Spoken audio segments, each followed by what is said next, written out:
Bondoso amigo. Como foi dito de manhã, né? Na sexta-feira foi o dia do abraço. A gente não pode mais estar abraçando. Mas nós temos um amigo que sempre nos abraça, né? Jesus Cristo. Então vamos cantar com alegria o hino de número 159, Bondoso Amigo. Oh,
Obedecer é sempre o melhor. Não quero ter tuas bênçãos sem antes passar pela cruz. Eu vou passar pela cruz e me quebrantar. Vou passar pela cruz e me arrepender.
caminho, Senhor, na tua casa, Deus.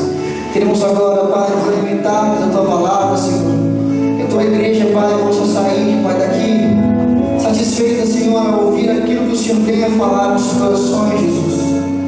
Que possamos, Senhor, sempre ter em mente, Senhor, que não há lugar melhor para se estar senão na sua presença, Deus. Obrigado, Senhor, que esses louvores, Senhor, tenham subido como cheiro de incenso suave e agradável, Senhor, nas suas narinas, Deus. Nós te louvamos, te exaltamos, te agradecemos por tudo aquilo que o Senhor tem feito e vai fazer em nossas vidas, Jesus. Eu te exalto em nome de Jesus. Amém, Senhor.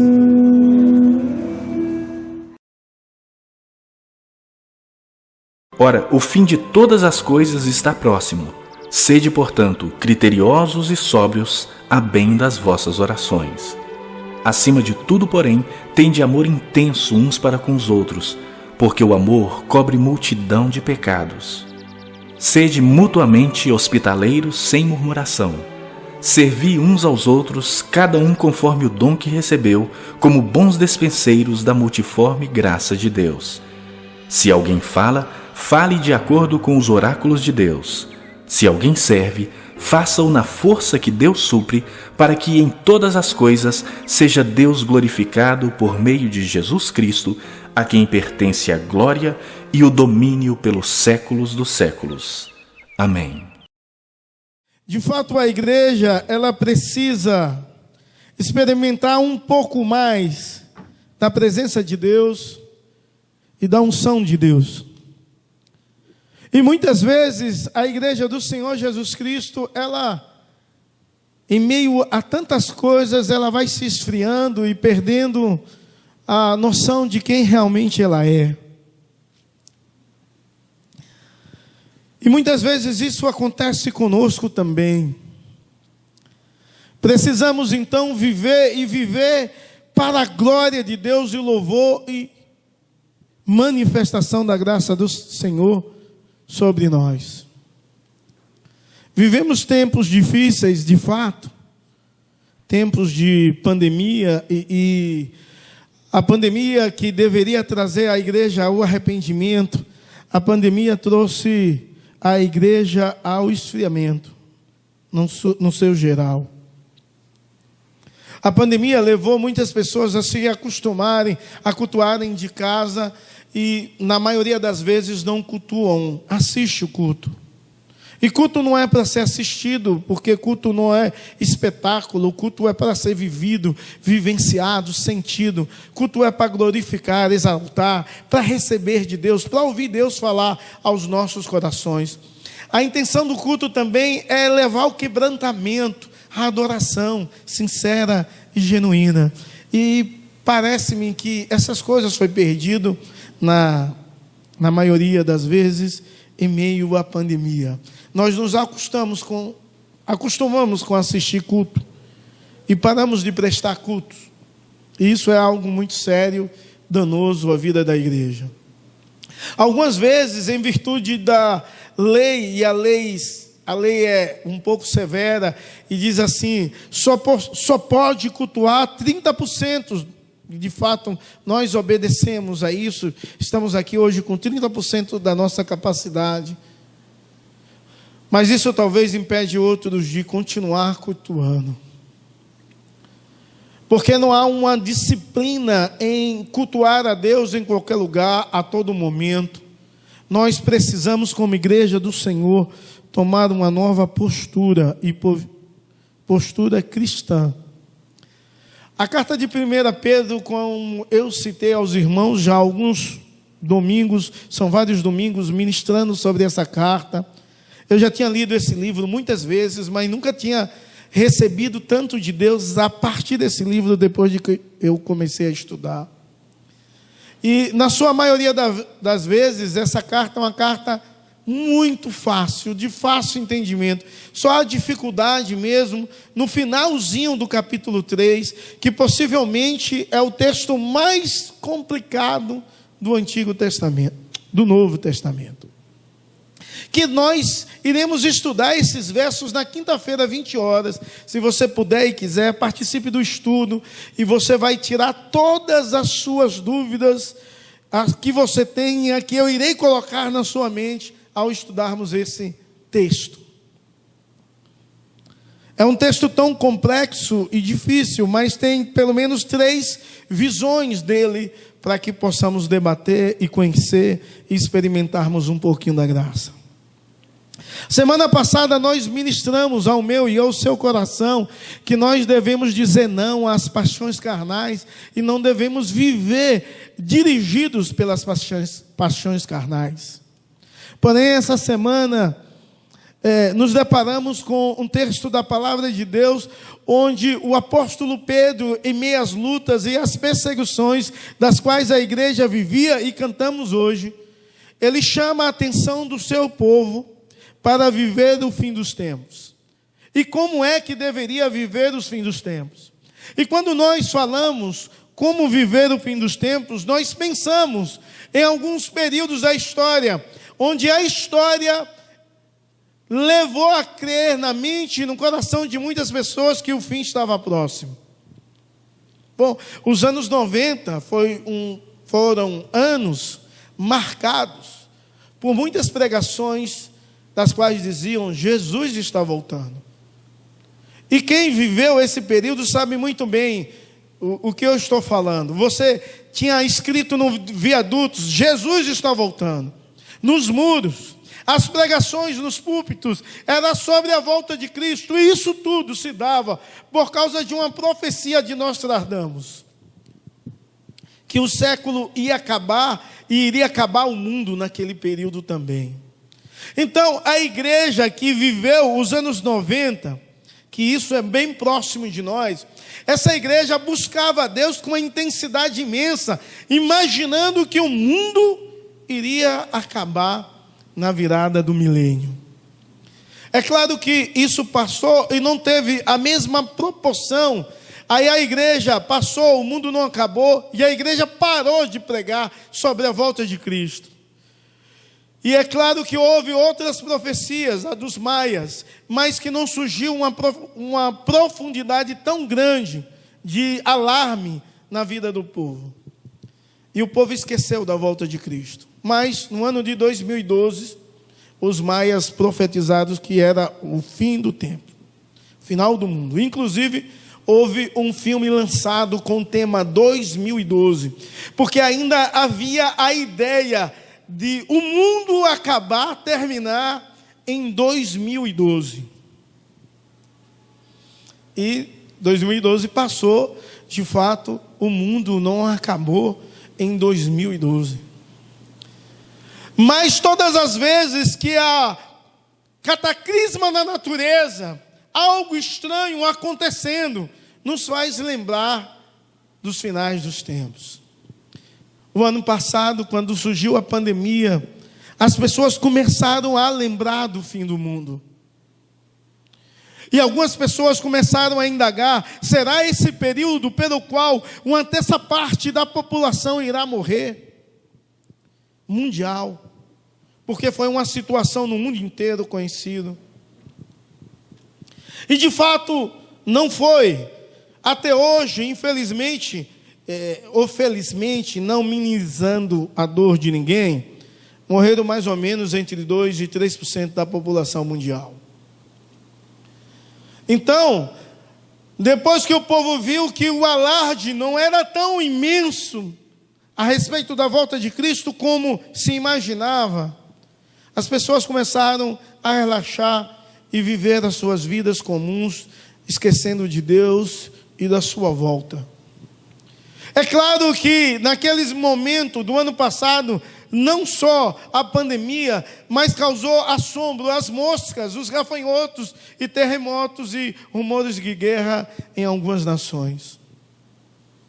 Esse ano o povo vive de novo uma espécie de uma ideia do final dos tempos. Há 2 semanas atrás, uma semana atrás, pelo menos vivia nessa expectativa, porque muitos pregadores começaram a falar, a fazer vídeo a respeito do final do tempo e da volta de Cristo, e a indagação deles era a guerra de Jerusalém, de Israel, na faixa de Gaza. E alguns diziam que essa guerra ia pegar uma proporção tão grande Isso, alguns dias atrás, ela parou. Não tem uma semana que parou a guerra. Ia pegar uma proporção tão grande que poderia virar a terceira guerra mundial. E isso teve uma repercussão não tão grande como os demais dos quais eu citei, mas houve uma repercussão. E mais uma vez, no coração de alguns e na mente de alguns, passou a ideia: Jesus está voltando. Jesus vai voltar. Até que o presidente da Rússia e dos Estados Unidos conversaram com os países em guerra e trouxe uma pacificação. E isso aconteceu há alguns dias. E aí, mais uma vez, a perspectiva dos finais dos tempos passa pela mente e o coração dos homens. E aí, muitas vezes, a igreja vive como fosse viver eternamente. E a igreja pensa que não vai haver mais a volta de Cristo. De fato, os crentes acreditam que vem, mas a sua maneira de viver e de agir demonstra que, de fato, não pensa nisso e não acredita nisso. É claro que o apóstolo Pedro, quando ele escreve a essa igreja, ele escreve com o intuito de abrir a mente, o coração dessa igreja, a respeito da iminência da volta de Cristo. E nós sabemos que um dia para Deus é como 1000 anos, e 1000 anos é como um dia. E essa igreja que estava vivendo em lutas e perseguições, ela deveria olhar e entender que o fim estava próximo. Diz assim o verso 7, o fim de todas as coisas está próximo. Isso deveria motivar a igreja a viver em santidade, em novidade de vida, viver como agradaria de fato a Deus, em todos os seus aspectos.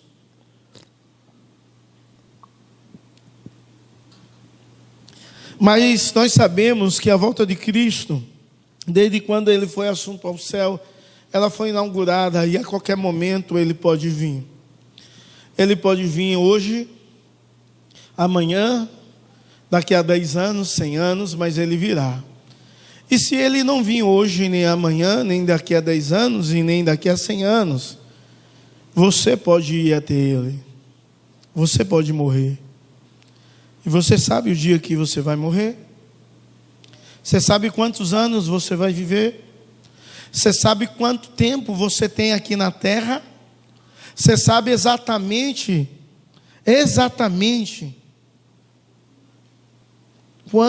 qual vai ser a sua idade no dia de morrer?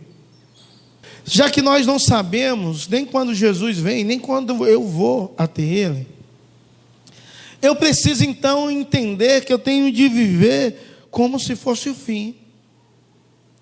E viver em intensidade, em novidade de vida. E eu quero te perguntar algo e você vai responder a você mesmo ou a Deus aí, sentado onde você está. Se restasse 100 segundos para o fim do mundo, o que você faria? 100 segundos. É você contar de 1 até 100 pausadamente. 1 minuto e pouco. Menos de 2 minutos. O que você faria? Alguém perguntado a Lutero: se Jesus voltar daqui a alguns instantes, o que você vai fazer? Lutero disse: eu vou continuar vivendo a minha vida normal, até que ele venha. E a resposta de Lutero foi uma resposta fantástica, porque se a sua resposta, o que você vai fazer, se só tiver 100 segundos de vida, e você disser: eu vou me ajoelhar agora e pedir perdão a Deus dos meus pecados, você não tem certeza da sua salvação. Não tem. Porque talvez você não tenha vivido como Deus deseja. Eu não estou dizendo que orar de joelho, pedir perdão a Deus é pecado. Não estou dizendo, me interprete bem, por favor. Eu estou dizendo, se essa for a sua ação, você não tem convicção da sua salvação. Porque quem tem, continua a fazer o que fazia, porque tudo nele glorifica a Deus.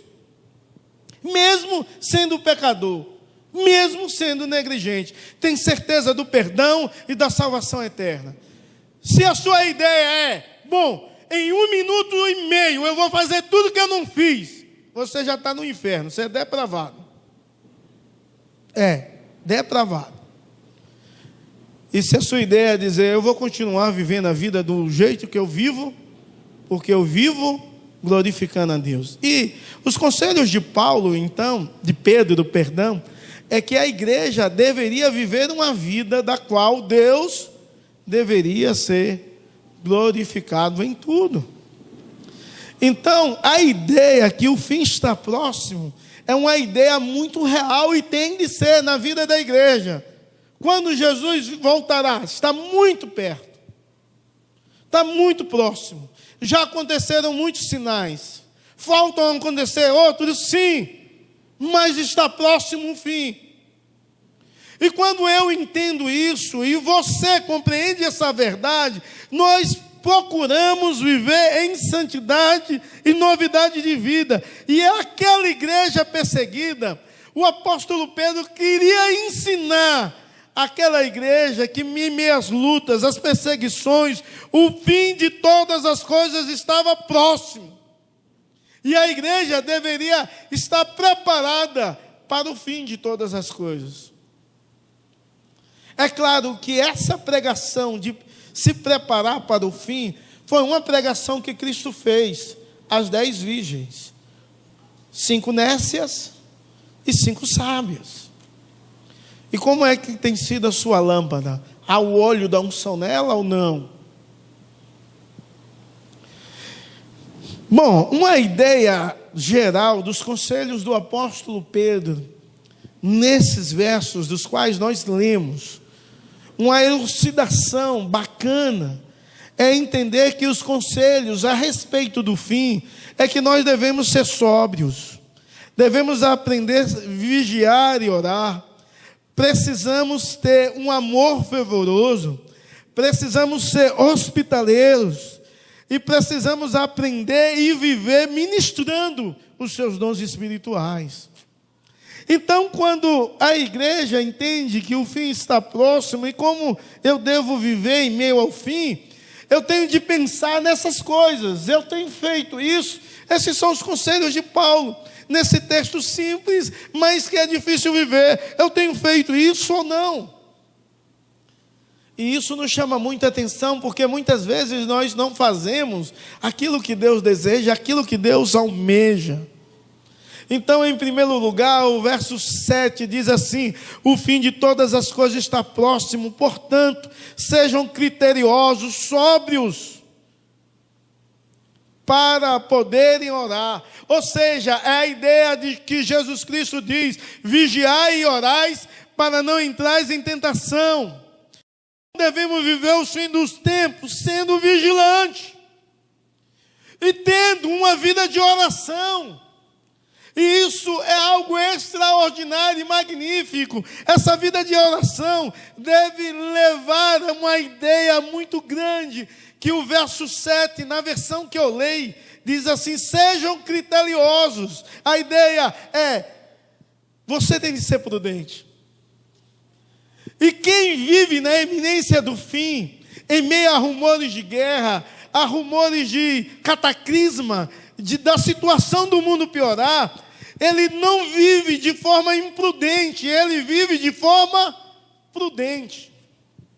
Algumas pessoas que marcaram a volta de Cristo, eles viviam de forma imprudente. Faziam o quê? Cristo está voltando, disse alguém há alguns anos atrás, e todos nós precisamos então subir no monte, todos vestidos de brancos, e as pessoas venderam tudo que tinha, vestiram de branco, subiram no monte para esperar Cristo voltar, e aí Cristo não voltou, e um pregador de uma seita muito conhecida em todo o mundo, Testemunha de Jeová, disse: ele vem em espírito, e todos nós já sabíamos disso. Aquele povo não foi prudente vender as coisas. Agora, em meio à pandemia, por exemplo, quando veio a notícia da pandemia no Brasil, houve uma histeria nos supermercados. Por quê? O povo ficou com tanto medo do fim, que inicialmente o seu pensamento foi meio egoísta. Vou comprar, para não faltar. E aí o povo faltava no supermercado produto de limpeza. Olha, o povo começou a estocar. Isso é uma neura. Isso é algo imprudente. É algo que Deus não se agrada. Quando veio a segunda onda, a prudência já estava, nesse sentido, um pouco melhor. O imprudente, em meio aos finais dos tempos, diz bem assim: olha, o mundo vai acabar, eu vou vender tudo que eu tenho, eu vou estourar tudo, e vou me endividar, porque o mundo vai acabar, e não preciso mais pagar. Isso é imprudência. Nós vivemos de uma iminência, possivelmente, já dizem, de uma terceira onda. Isso é terrível, uma terceira onda. A variante mais perigosa é a que nós vivemos hoje, que é a P1, e surgiu uma nova variante do coronavírus. É a variante da Índia, que diz que é mais mortal ainda. E essa semana, o noticiário brasileiro disse que uma pessoa do Brasil pegou. Se é de fato verdade ou mentira, nós não sabemos. Aonde? Lá em Manaus. Maranhão, perdão, obrigado. Maranhão. Lá em Maranhão, diz que uma pessoa pegou a variante da Índia e o Brasil vai fechar fronteiras e essas coisas, tudo vai acontecer. E eu fico pensando, se começar a terceira onda num país, se haverá prudência da parte do povo ou não. Em relação ao fim, o conselho do apóstolo Pedro é: seja vigilante. Como é que eu tenho de agir? Eu tenho de estar preparado, com minha vida santificada, de oração, preparado para encontrar-se com Cristo. Agora, sendo prudente. Como é que eu tenho de viver em meio? Como é que eu tenho de ser vigilante? Eu tenho de ser sóbrio mentalmente. Não insano, insensato, mas alguém que é sóbrio, alguém que entende que a vida está na mão de Deus e a vida pertence a Deus, que o Senhor é o Senhor da história do mundo e é o Senhor da minha história, que Deus é o Deus Todo-Poderoso, que guarda, e se Ele curar, Ele é Deus, e se Ele não curar, Ele vai continuar sendo Deus. Eu tenho de ser sensato, eu não preciso viver alienado, com medo, em meio a essa enfermidade e doença. Eu tenho de ser prudente, mas eu tenho de ser sóbrio. E ser vigilante não deixa fora a prudência nem a sobriedade. E quando eu entendo isso, eu aprendo que devemos fazer isso e orar e acreditar no poder da oração. Porque o verso 7, ele vai terminar dizendo: para poderdes orar, sendo de forma prudente e criteriosa, e inclusive na vida comum e diária, inclusive na minha oração, inclusive na minha expressão para com o outro. Eu tenho de ser prudente para com o meu irmão, eu tenho de ser criterioso, eu tenho de ser sóbrio, mas eu tenho de orar e buscar a face de Deus. Então eu tenho de viver à luz da eternidade e pedir a Deus que preserve em mim a sua prudência, que Ele preserve a sobriedade na minha vida, que Ele preserve uma vida de oração, e mais, acima de tudo também, que Ele possa preservar uma vida de amor para com o outro. O verso 8 diz: acima de tudo, porém, tenha muito amor uns para com outros, porque o amor cobre multidões de pecado. Como viver o fim dos tempos? Tendo um amor de fervor. Amor para com o outro, fervoroso. E isso é um negócio, cara, que a igreja perdeu a ideia de um amor fervoroso. Perdeu isso. Eu quero te fazer uma pergunta aqui, e você responde a si mesmo e aproveita também e responde a Deus. Quantos amigos você tem?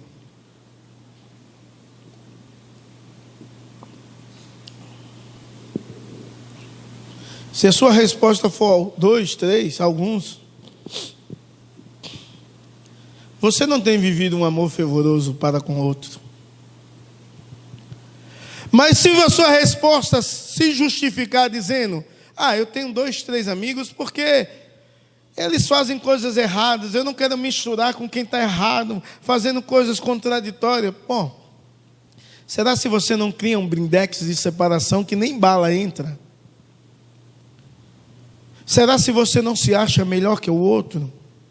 Será se você não vê o outro e as mazelas do outro, que é tão pecaminosa e você é tão santo? Na verdade, o verso 8 diz bem assim: acima de tudo tenha muito amor uns para com os outros, porque o amor cobre multidão de pecados. E aqui a ideia de ter um amor fervoroso é a ideia de um amor pronto a perdoar.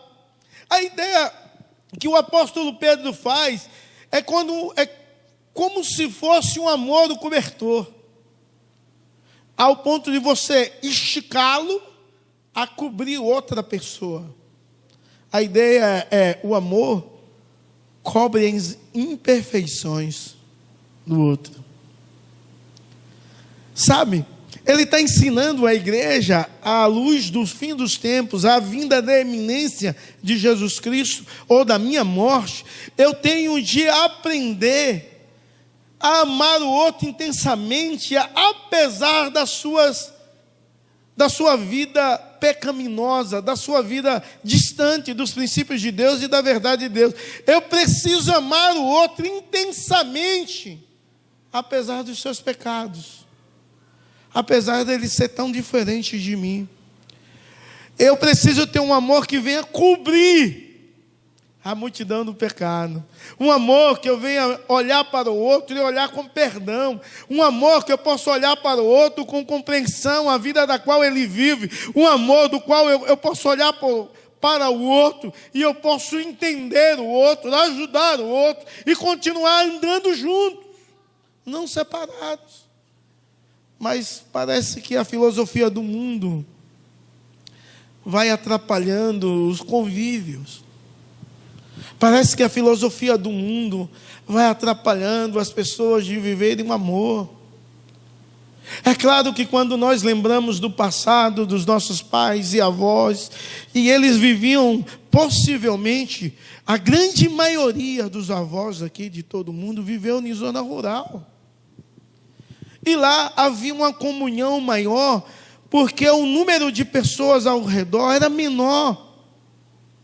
E havia uma compreensão melhor de tudo, mas o mundo foi mudando, e o pensamento do mundo mudando, e a nossa mentalidade começou a mudar junto com o pensamento do mundo. E aí nós perdemos o senso de fato, da verdade sobre o amor fervoroso, da verdade do amor que cobre uma multidão de pecados. E a sociedade foi colocando na mente, impregnando no coração das pessoas as formas e ditando as formas de viver. O meu e o seu avô possivelmente teve mais de 5 filhos. Possivelmente. E sabe o que acontecia? A sociedade achava muito comum, até que houve a imposição. Ter filhos é algo complicado. Criar filhos em um mundo, Deus não mudou. Criar filhos em um mundo como esse é muito difícil. Bom, Deus mudou.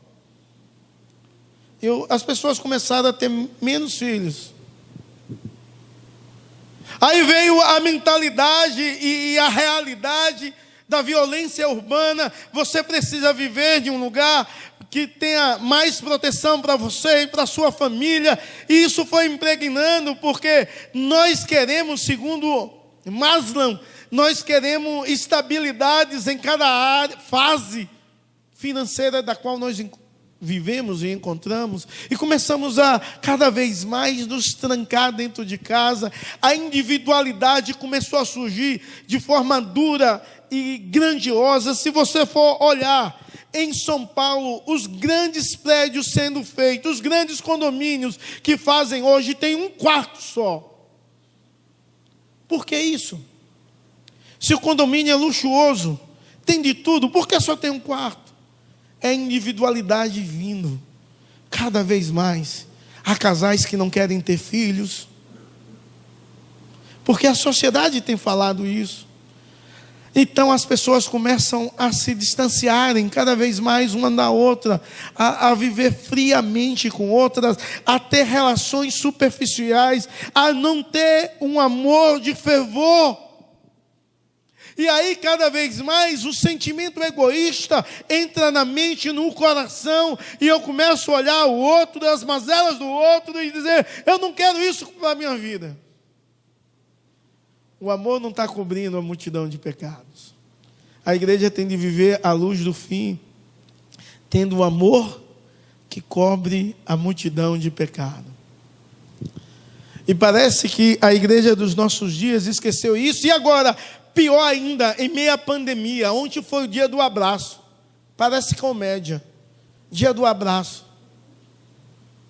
Quantas vezes você abraçou alguém no dia do abraço? Talvez nenhuma.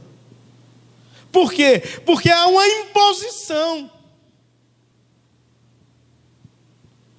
E as relações da igreja, que não era tão boa mais como no passado foi, porque a igreja cresce e ela vai pulverizando.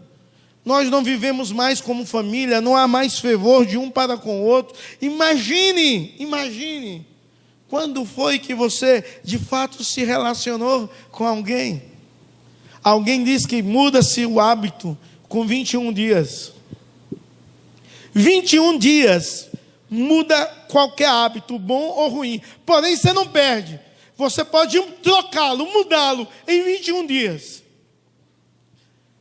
Há quem diga que 3 meses, 90 dias, um novo hábito substitui totalmente o antigo.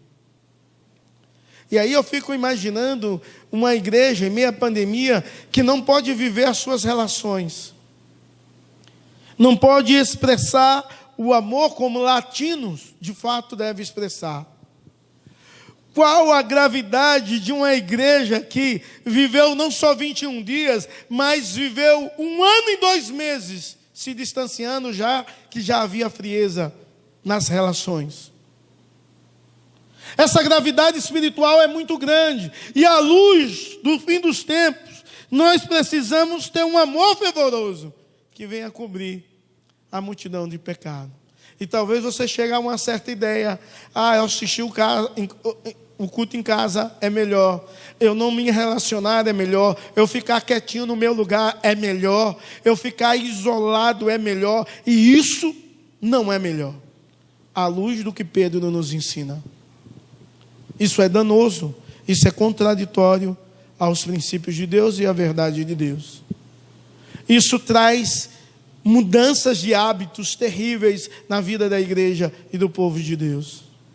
A mídia dizer no final do ano, não faça reunião de famílias. Algo que já estava sendo perdido na sociedade, agora danou-se de vez o negócio. Imagine. Que situação terrível da qual nós vivemos à luz do fim. Será se a retrato desse texto nós vivemos mesmo? De forma prudente e sóbria? Será se vivemos a verdade de Deus ou a verdade do mundo? Será se vivemos de fato os princípios de Deus ou o princípio do mundo? Será se de fato nós temos nos preocupado consigo mesmo ou com o reino de Deus? Porque nós cantamos, venha o teu reino, faça a tua vontade, assim na terra como no céu. Será se queremos isso? Será se vivemos assim? Porque viver amor fervoroso, que cobre multidões de pecado, é viver o amor de Cristo. E quando eu e você vivemos o amor de Cristo para com o outro, oferecemos ao mundo um belo testemunho, glorificamos a Deus, cumprimos toda a lei de Deus, porque o amor se cumpre toda a lei. Quando nós vivemos em um amor, isso causa esperança aos ímpios que não conhecem a Cristo e não experimentaram o amor de Deus. Isso causa esperança que há possibilidade de amor, de perdão, de compreensão. Será se de fato a igreja do Senhor Jesus tem observado os princípios de Deus? A palavra de Deus tem uma profecia que Deus não deseja que se cumpra na minha vida, na sua. Diz assim: no final dos tempos, o amor de muitos, mas Ele não deseja que o seu esfrie. Ele não deseja que o seu esfrie. Ele deseja que o seu amor seja fervoroso. Ele deseja que o seu amor seja intenso. E eu acho interessante, à luz do fim, como viver o fim dos tempos. A ideia é: seja vigilante. Como viver os fins dos tempos? Tem amor fervoroso. Mas como expressar esse amor? E o apóstolo Pedro vai ensinar como expressar. Diz assim: sejam mutuamente, versos 9, hospitaleiros, sem murmuração, sirvam uns aos outros, cada um conforme o dom que recebeu, como encarregado de administrar bem a multiforme graça de Deus. Verso 9 e 10. Irmãos, esse amor tem de ser evidenciado. E é claro que o apóstolo Pedro diz que esse amor deve ser evidenciado de duas formas. E eu acho incrível ele citar essas duas formas. Porque a igreja que estava sofrendo a perseguição de Nero, a perseguição se acentuava em uma cidade, e o povo de Deus fugia para outra. E quando chegava na outra cidade, o que fazer? Aonde é que ia dormir? Talvez não conhecia ninguém. Aí ele dizia à igreja uma verdade assim, ó: seja hospitaleiro. Os irmãos entravam em casas de outros crentes que talvez eles nunca conheceram. Eles experimentavam a ideia de ser hospitaleiro, tratar com bondade o outro que recebe em casa. Lá em Sergipe, quando você quer receber alguém bem, lá em Sergipe, você recebe na sala de casa. E aí você recebe bem. Lá em Minas Gerais, eu morei alguns anos lá, eu sei. Quando você quer receber alguém bem, quando a pessoa é amigo do coração, você não recebe na sala, você recebe na cozinha. O amigo da cozinha é o amigo. Se você receber alguém na sala, é alguém que não merece muito a sua atenção. Mas quando você leva para a cozinha para tomar um café, um amargo ou doce, geralmente tem 2 garrafas lá, e um pãozinho de queijo, ali é o amigo de cozinha. E de fato é um amigo. Uma ideia hermenêutica boa de acolhimento e de aceitação é quando nós lemos o texto na palavra de Deus, onde diz que Jesus sentava com pecadores e publicanos, sentava à mesa. O sentar à mesa, uma interpretação genuína, é uma ideia de aceitação. É claro que hoje, eu não preciso mais hospedar os meus irmãos, mas eu preciso ter comunhão com meus irmãos. Mas como ter comunhão com os irmãos, se o Ministério da Saúde diz assim: fica em casa? Como eu posso ser hospitaleiro se eu não posso nem sair de casa? A palavra de Deus, ela aplica hoje, amanhã e depois, porque ela é viva e ela se renova. E com certeza, na mente do nosso bondoso Deus, que é Senhor de todas as coisas, Ele entendia tudo.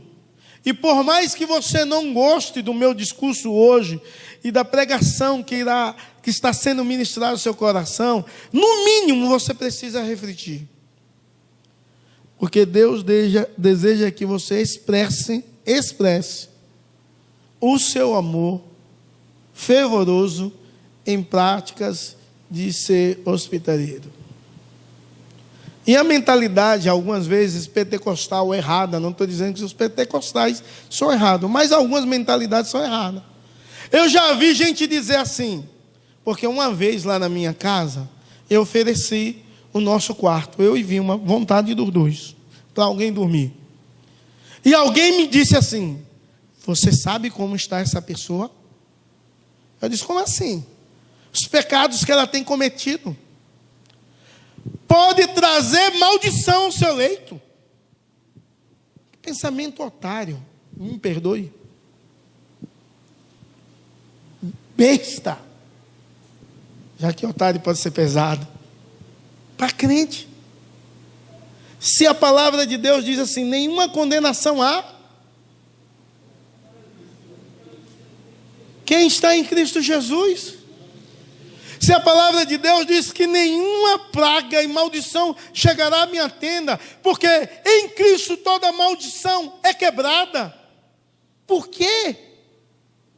Eu posso achar que outro vai trazer maldição. Tem gente que coloca umas plantas em casa, não quem coloca por nada, mas quem coloca por superstição, coloca assim, vou colocar aqui uma comida, comigo ninguém pode, uma arruda, vai espantar os maus olhados, misericórdia, pode chegar o olho grande, lá na sua casa, nenhuma praga vai entrar não vai te pegar, não é a planta que vai impedir, é o Senhor e Salvador Jesus Cristo. E aí, esses pensamentos religiosos errados, ou católico, ou pentecostal, errado, impede o povo de viver. E aí vem um pensamento humano. Cara, você vai botar alguém na sua casa, vai ver como você é. Você vai receber as pessoas na sua intimidade. A sua casa é o seu canto. E se você trazer alguém para a sua intimidade, isso pode trazer preocupações e danos que nada. A prática do amor deveria envolver relação. E relação de cozinha, de aceitação. Então o que é certo? Fique em casa. Ou seja, hospitaleiro. Como ser prudente, sóbrio e orando e viver a palavra de Deus em meio a esse tempo? A compreensão tem de passar pela doxologia que esse texto tem. Entendendo que Deus é Senhor de tudo, é absoluto, conhece toda a história e dirige a minha história, não minimizando a sua dor e a minha, que tive perda na família. Eu preciso entender que ninguém vai antes do tempo. Mas eu preciso cumprir o amor fervoroso. E uma outra maneira de cumprir o amor fervoroso se diz no verso 10, eu devo servir aos outros, cada um, conforme o dom que recebeu. Ou seja, eu devo servir a quem? Aos irmãos, com o dom que recebeu. E qual dom tenho? E aí ele divide os dons em duas classes. Você entra no verso 11 e você entende as duas classes. A primeira é o dom de fala, ou seja, quem prega, quem ensina, quem fala, quem evangeliza. Se alguém fala, fale de acordo com o oráculo de Deus. Se o seu dom está envolvendo a fala, você tem de falar o que Deus manda. E viver o que Deus manda, não o que a filosofia humana ensina. Isso é difícil aos nossos ouvidos e às nossas práticas. Mas você precisa também, se você serve, é a outra variação dos dons, Porque os demais dons, ou é de fala relacionada à pregação, a ensino e à evangelização, ou é de serviço. De serviço. E o de serviço envolve abençoar o outro e o reino de Deus. Então a ideia é que sirva aos outros com os dons de Deus. Conforme se relacionando, você vai servindo. Vivendo em harmonia, vivendo em família, você vai servindo. Então que Deus tenha misericórdia de nós, como povo de Deus, e que possamos viver o amor fervoroso, expressando sempre, em nome de Jesus e para a glória do Senhor, de forma extraordinária, o serviço de um para com o outro, em nome de Jesus e para a glória do Senhor. Só vivendo assim, nós entendemos como viver à luz do fim, como viver em meio a tantas coisas das quais tem acontecido. E parece que ele dá um basta final sobre esse assunto, ainda no verso 11, quando ele fala a doxologia. É como ele quisesse acabar a carta. Dizer, bom, não precisa mais nada. É claro que a carta continua. O verso 11 diz assim: Deus seja glorificado por meio de Jesus Cristo. O finalzinho do verso 11.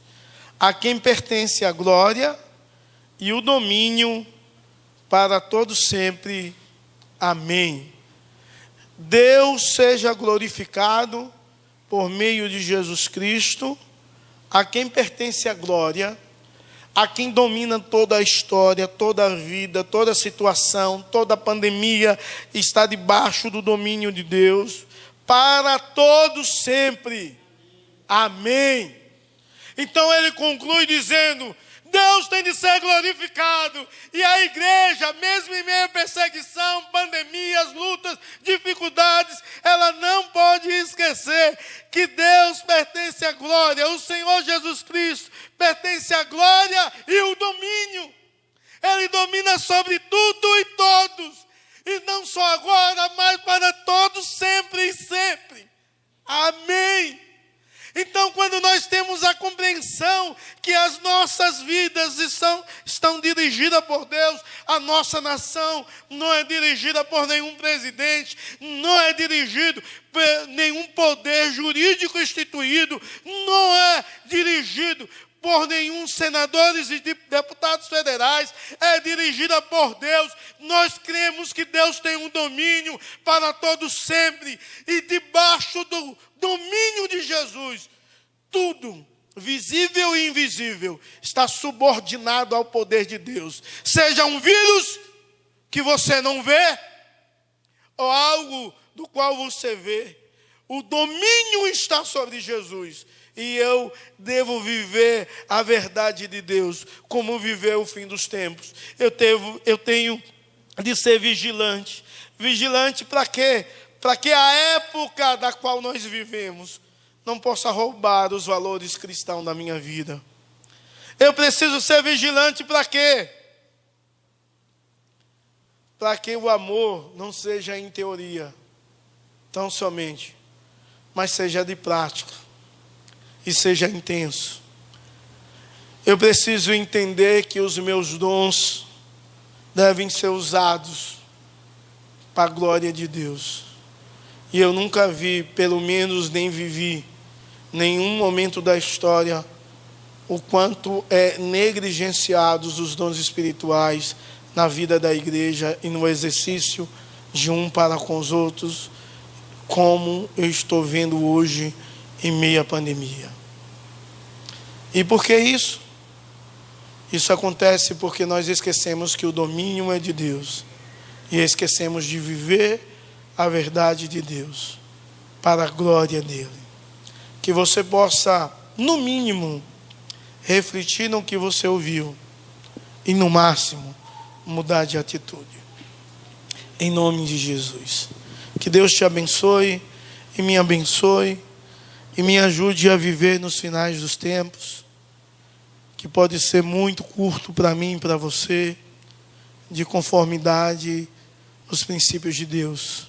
Que possamos ter uma vida de oração e vigilância. Que possamos ter uma vida de amor e amor intenso. Que possamos estreitar cada vez mais os nossos laços relacional. E aí possamos experimentar mais e glorificar mais a Deus com o nosso testemunho. Que Deus te abençoe e me abençoe a viver e viver para a glória de Deus. Amém. Vamos orar? Deus, em nome de Jesus, diante do Senhor e da tua verdade que foi exposta nessa noite, queremos te pedir que o Senhor venha nos abençoar com poder e graça. Tem misericórdia de nós. Ó Deus, porque cada vez mais vivemos o individualismo e o egoísmo e esquecemos, ó Deus, de servirmos, de amarmos intensamente, de encorajarmos, ó Deus, os desanimados, de socorrer os necessitados, de abençoar o outro que precisa. Pai, em nome de Jesus e para a glória do Senhor, abençoa a tua igreja e nos ajuda a viver e viver para a glória e louvor do teu nome, em Cristo Jesus. Amém e amém. Receber a bênção. Que a graça do nosso Senhor e Salvador Jesus Cristo, que o amor de Deus, o nosso eterno Pai, que a comunhão e a consolação do Divino Espírito Santo seja sobre vocês, sobre todo o povo de Deus, espalhado sobre toda a face da terra, hoje e para todo sempre. Amém e amém. Deus abençoe em paz, em nome de Jesus.